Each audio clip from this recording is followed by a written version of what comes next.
Friends, പുതിയൊരു വീഡിയോയിലേക്ക് സ്വാഗതം. ഇന്നത്തെ വീഡിയോ നമ്മൾ നോക്കുന്നത് മ്യൂച്വൽ ഫണ്ടുകളെക്കുറിച്ച് തന്നെയാണ്. അപ്പോൾ ഇപ്പോഴത്തെ മാർക്കറ്റിൻ്റെ സിറ്റുവേഷൻ എന്ന് പറയുന്നത് 25,500 എന്ന് പറയുന്ന ഒരു ലെവലിലാണ് നിഫ്റ്റി നിൽക്കുന്നത്. സെൻസെക്സും അതുപോലെ ബാങ്ക് നിഫ്റ്റിയൊക്കെ നല്ല രീതിയിൽ അപ്പ് മൂവ്മെൻറ്റ് പോയിക്കൊണ്ടിരിക്കുന്ന സിറ്റുവേഷനാണ്. ഗ്ലോബൽ മാർക്കറ്റിൽ നല്ല രീതിയിലുള്ള പോസിറ്റിവിറ്റി കാര്യങ്ങളൊക്കെ നടക്കുന്നത്. ഇന്ത്യയുടെ വളർച്ച ഇനി മുന്നിലേക്ക് പോകും എന്ന് തന്നെയാണ് നമ്മൾ വിചാരിക്കുന്നത്. അപ്പോൾ തീർച്ചയായിട്ടും നമുക്ക് ഈ സമയത്ത് നല്ല രീതിയിൽ റിട്ടേൺ തരാൻ കഴിയുന്ന ഫണ്ടുകളിൽ ഇൻവെസ്റ്റ് ചെയ്യുക, ദീർഘകാല അടിസ്ഥാനത്തിലേക്ക് ഫണ്ടുകളിൽ ഇൻവെസ്റ്റ് ചെയ്യുക. അതിന് നമുക്ക് SIP മുഖാന്തരമോ ലംസം മുഖാന്തരമൊക്കെ എങ്ങനെ വേണമെങ്കിൽ ചെയ്യാം. അപ്പോൾ നമുക്ക് ഇപ്പോഴത്തെ മാർക്കറ്റ് സിറ്റുവേഷനിൽ നമുക്ക് നിക്ഷേപിക്കാൻ അനുയോജ്യമായ ഫണ്ട് എന്ന് പറയുന്ന മൾട്ടി ക്യാപ്പ് ഫണ്ടുകളാണ്. മൾട്ടി ക്യാപ്പ് ഫണ്ടുകളിൽ നമുക്കറിയാം, മൾട്ടി ക്യാപ്പ് ഫണ്ടുകൾ എന്ന് പറയുമ്പോൾ സ്മോൾ ക്യാപ്പും അതുപോലെ മിഡ് ക്യാപ്പും ലാർജ് ക്യാപ്പും വരുന്ന ഫണ്ടുകളാണ് മൾട്ടി ക്യാപ്പ് ഫണ്ടുകൾ. ഇവിടെ നമുക്ക് റിസ്ക് എന്ന് പറയുന്നത് വളരെ വലിയ രീതിയിൽ റിസ്ക് ഉണ്ടാവില്ല. താരതമ്യേന റിസ്ക് മോഡറേറ്റ് ആയുള്ള റിസ്ക് തന്നെയായിരിക്കും. സ്മോൾ ക്യാപ്പിനെ അപേക്ഷിച്ച് വളരെ വലിയ രീതിയിൽ റിസ്ക് ഉണ്ട്, അതനുസരിച്ച് റിവാർഡും ഉണ്ട്. ലാർജ് ക്യാപ്പിൽ നോക്കുമ്പോൾ റിസ്ക് കുറവായിരിക്കും, റിവാർഡും കുറവായിരിക്കും. അപ്പോൾ നമുക്ക് കൃത്യമായിട്ട് റിസ്ക് എടുക്കാൻ ഇഷ്ടപ്പെടുന്ന ആളുകൾക്ക്, ഒരു മിതമായിട്ടുള്ള റിസ്ക് എടുക്കാൻ ഇഷ്ടപ്പെടുന്ന ആളുകൾക്ക് ഇൻവെസ്റ്റ് ചെയ്യാൻ പറ്റുന്ന ഫണ്ടുകൾ തന്നെയാണ് മൾട്ടി ക്യാപ്പ് ഫണ്ടുകൾ എന്ന് പറയുന്നത്. ഇവിടെ നമ്മുടെ ഇൻവെസ്റ്റ് ചെയ്യുന്ന കാലയളവ് കൊണ്ട് നോക്കണം. വലിയ കാലയളവിലേക്ക് നമ്മൾ ഇൻവെസ്റ്റ് ചെയ്യണം. 5 മുതൽ 7 മുതൽ കാലയളവിലേക്ക് നമ്മൾ ഇൻവെസ്റ്റ് ചെയ്യണം. ഇൻവെസ്റ്റ് ചെയ്യുമ്പോൾ നമ്മൾ നോക്കേണ്ടത് ഫണ്ട് സെലക്ഷൻ എന്ന് പറയുന്ന ഒരു കാര്യം തന്നെയാണ്. നമ്മൾ അതിൻ്റെ ട്രാക്ക് റെക്കോർഡ് ഫോക്കസ് ചെയ്യണം. ഇതിൻ്റെ എക്സ്പീരിയൻസ്ഡ് ആയിട്ടുള്ള മാനേജർമാരാണോ ഈ ഫണ്ട് കൈകാര്യം ചെയ്യുന്നത്, അതുപോലെയുള്ള അവരുടെ ഒരു 5 കൊല്ലത്തെ അവരുടെ ട്രാക്ക് റെക്കോർഡ് ഫോക്കസ് ചെയ്തിട്ട് വേണം നമ്മൾ അതിലേക്ക് ഇൻവെസ്റ്റ് ചെയ്യാൻ. അവരുടെ റിസ്ക് എങ്ങനെയാണ്, ഡിസിപ്ലിൻ കൂടിയാണോ അവർ ചെയ്യുന്നത്, റിസ്കിനനുസരിച്ച് അവർ റൊട്ടേറ്റ് ചെയ്യുന്നുണ്ടോ എന്നൊക്കെ നമ്മൾ നോക്കണം. അപ്പോൾ ഇവിടുത്തെ നമ്മൾ ഒരു 5 കാര്യങ്ങളാണ് നമ്മൾ നോക്കുന്നത്. ഇപ്പോൾ മൾട്ടി ക്യാപ്പ് ഫണ്ടുകളിൽ ഇൻവെസ്റ്റ് ചെയ്യാൻ കാര്യമായിട്ടുള്ള ഒരു ഗുണകരമായിട്ടുള്ള 5 കാര്യങ്ങൾ. ആദ്യത്തെ ഒരു കാര്യം എന്ന് പറയുന്നത് ഫ്ലെക്സിബിലിറ്റി അക്രോസ് മാർക്കറ്റ് ക്യാപ്പ് എന്ന് പറയുന്നതാണ്. മൾട്ടി ക്യാപ്പ് ഫണ്ടുകളിൽ ലൊക്കേറ്റ് ചെയ്തിരിക്കുന്നത് ലാർജ് ക്യാപ്പിലും മിഡ് ക്യാപ്പിലും സ്മോൾ ക്യാപ്പ് സ്റ്റോക്കുകളും തന്നെയാണ്. രണ്ടാമത്തെ ഒരു കാര്യം എന്ന് പറയുന്നത് വോളറ്റാലിറ്റി ബഫർ സ്മൂത്തർ റിട്ടേൺ എന്ന് പറയുന്ന കാര്യം തന്നെയാണ്. ലാർജ് ക്യാപ്പ് ഫണ്ടുകളിൽ സ്ഥിരമായിട്ടുള്ള റിട്ടേൺ നമുക്ക് കിട്ടും. സ്മോൾ ക്യാപ്പ് മിഡ് ക്യാപ്പ് ഫണ്ടുകളുടെ വളർച്ചാ സാധ്യതയും കൂടി ചേരുമ്പോൾ മറ്റ് ഫണ്ടുകളെ അപേക്ഷിച്ച് കൂടുതൽ രീതിയിലുള്ള റിട്ടേൺ നമുക്കിവിടെ കാണാൻ സാധിക്കും.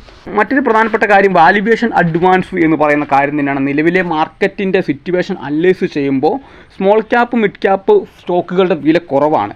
ഇങ്ങനെ വില കുറഞ്ഞിരിക്കുന്ന സമയത്ത് തന്നെയാണ് നമ്മൾ മൾട്ടി ക്യാപ്പ് ഫണ്ടുകളിലേക്ക് എൻട്രി ചെയ്യേണ്ടത്.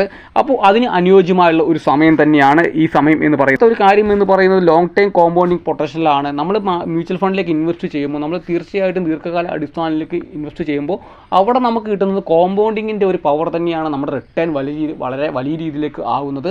അവിടെ നമ്മൾ ഇൻവെസ്റ്റ് ചെയ്യുന്ന തുക വളരെ കുറച്ചായിരിക്കും, റിട്ടേൺ വളരെ വലിയ രീതിയിലേക്ക് പോകുന്നത്. ഇവിടെ കോമ്പൗണ്ടിങ് എന്ന് പറയുന്ന സംവിധാനം വർക്ക് ചെയ്യുന്നുണ്ട്. തീർച്ചയായിട്ടും ദീർഘകാല അടിസ്ഥാനത്തിലേക്ക് ഇൻവെസ്റ്റ് ചെയ്താൽ മാത്രമാണ് ഈ കോമ്പൗണ്ടിങ്ങിൻ്റെ പവർ നമുക്ക് കിട്ടുള്ളൂ.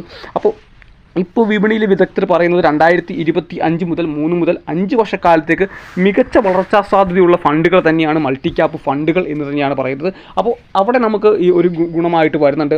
മറ്റൊരു കാര്യം റെഗുലേറ്ററി ഇംപ്രൂവ്മെൻറ്റ് സപ്പോർട്ട് ഡൈവേഴ്സിഫിക്കേഷൻ എന്ന് പറയുന്നതാണ്. കഴിഞ്ഞ ഒരു കാലത്തിനിടയ്ക്ക് വെച്ച് മ്യൂച്വൽ ഫണ്ടുകൾ വലിയ രീതിയിലുള്ള ഒരു ഫണ്ട് കുമിഞ്ഞു കൂടുകയും സെബി ഒരു അന്വേഷണം പ്രഖ്യാപിക്കുകയൊക്കെ ചെയ്ത് നമ്മളത് വളരെ ഒരു വാർത്ത ചെയ്തിട്ടുണ്ടായി. ആ സമയത്ത് സെബി കൃത്യമായിട്ടുള്ള ഒരു നിരീക്ഷണം കൊണ്ടുവന്നിട്ടുണ്ട്. ഒരു സെബിയുടെ പുതിയ മാർഗ്ഗനിർദ്ദേശം കൊണ്ടുവന്നിട്ടുണ്ട്. മ്യൂച്വൽ ഫണ്ടുകളുടെ നിക്ഷേപ വ്യവസ്ഥയെക്കുറിച്ചുള്ള ഒരു മാർഗ്ഗനിർദ്ദേശം കൊണ്ടുവന്നിട്ടുണ്ട്. ഈ ഒരു മാർഗ്ഗനിർദ്ദേശം ഉള്ളതുകൊണ്ട് ഇതിൻ്റെ വിശ്വാസത്തിലായിരിക്കും ഈ മ്യൂച്വൽ ഫണ്ട് സംവിധാനങ്ങളിലേക്ക് ആളുകൾ ഇൻവെസ്റ്റ് ചെയ്യുക. അപ്പോൾ നിക്ഷേപകരെ സംബന്ധിച്ച് അവരുടെ വിശ്വാസം കൂടുതലാവുന്നു. സെബിയുടെ നിരീക്ഷണം കൃത്യമായിട്ട് വരുന്നുണ്ട് എന്ന് പറയുമ്പോൾ ഈ ഒരു എന്താ പറയുക, ഒരു സ്കാമിൻ്റെ പോലെയുള്ള സംവിധാനങ്ങൾ ഇതിനകത്ത് വരുന്നില്ല.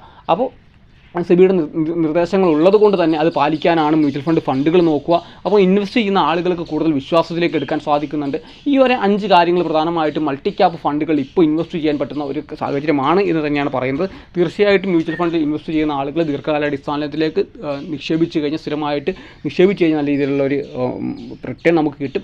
അതുപോലെ തന്നെ നമ്മൾ നിക്ഷേപിക്കുന്ന ഒരു സംഖ്യ എന്ന് പറയുമ്പോൾ അതായത് ഏകദേശം നമ്മൾ ഒരു 1000 രൂപ വെച്ചാണ് ഇൻവെസ്റ്റ് ചെയ്യാൻ ഉദ്ദേശിച്ചിരിക്കുന്ന ആളുകളെങ്കിൽ അടുത്ത വർഷം തുടങ്ങുമ്പോൾ ആ 10,000-ൻ്റെ ഒരു 5%, 10% കൂടി കൂട്ടി കൂടുതലായിട്ട്, അപ്പോൾ അടുത്ത 3-ാമത്തെ വർഷമാകുമ്പോൾ വീണ്ടും നമ്മൾ ഒരു 5%, 10% കൂടുതലായിട്ട് ഇൻവെസ്റ്റ് ചെയ്ത് കഴിഞ്ഞാൽ നമുക്ക് വളരെ വലിയ രീതിയിൽ നമുക്ക് നല്ല രീതിയിൽ റിട്ടേൺ സാധ്യമാകുന്ന ഒരു കാര്യം തന്നെയാണ് മ്യൂച്വൽ ഫണ്ട് എന്ന് പറയുന്നത്. നമ്മൾ മ്യൂച്വൽ ഫണ്ടിൽ എടുക്കുമ്പോൾ മൾട്ടി ക്യാപ്പിൽ മാത്രം ഇൻവെസ്റ്റ് ചെയ്യാതെ സ്മോൾ ക്യാപ്പിലും ലാർജ് ക്യാപ്പിലും അതുപോലെ തന്നെ മറ്റു സ്കീമുകൾ നമ്മൾ ഇൻവെസ്റ്റ് ചെയ്യാൻ നോക്കണം.